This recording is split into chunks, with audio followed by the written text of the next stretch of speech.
Agricultural shows have always played an important role in my electorate of Braddon. For a few years now, the numbers attending some rural shows have been on the decline. The volunteers needed to run these shows have disappeared, and the battle for some shows to remain relevant to a new generation has diminished.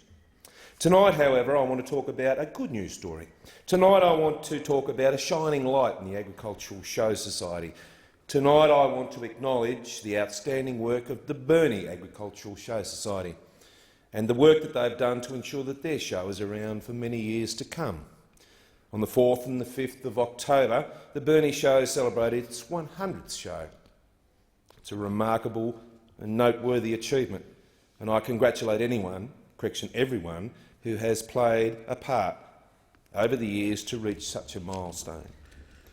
But what's more important and more impressive is that at their 100th show was their first show in their new location at the Agriplex. Confronted with ongoing challenges and barriers at their old location, the Burnie Show Committee took the leap of faith and backed themselves in. Instead of being limited by a showground which was too small, where the sheds were full and there were no capacity to grow, they decided to sell their land to the Wivenhoe Showgrounds and buy a 40-hectare site in Remain near Burnie. This was a high-risk venture, but as they say, the greater the risk, the greater the reward, and it's certainly been the case in this instance. The show was an enormous success, with patrons flocking to the new showground in their thousands.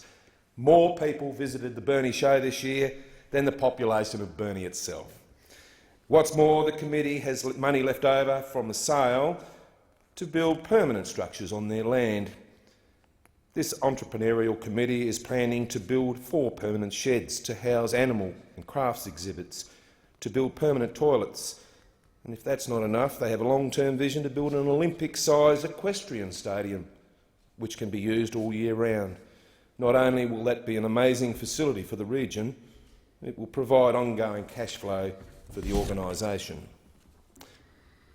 The success of the Burnie Show demonstrates that all is not lost, that there is a way forward for agricultural shows all over the nation. Yes, there might be some slight need for change in focus, but it is possible. The ongoing viability of Australia's agricultural shows is important to the Morrison government, and at a time where there is an increasingly divide between the city and the bush, agricultural shows play a very important role in bridging that gap.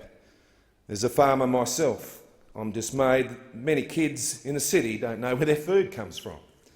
In a recent national survey, it was found that 1/3 of Australian children struggle to identify fruit and vegetables. 92% didn't know that bananas grew on plants. Many of our kids think that cotton socks comes from animals and yoghurt grows on trees. It's a disgrace. That's why our rural shows are important. And that's why our government is delivering on an election commitment to boost agricultural shows and the advice that they provide.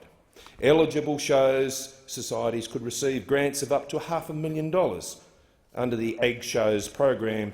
This is a $20 million investment that will reinvigorate showgrounds around the nation, help boost regional communities and increase local employment and drive purchases from our local businesses. Tonight I want to congratulate the Burnie Agricultural Society and the Pastoral Committee that works with them. I want to congratulate their President, Carol Jackson, and your entire committee. I thank you tonight in this place for your great leadership, and I look forward to catching up with you at an even bigger and brighter Burnie Show this time next year.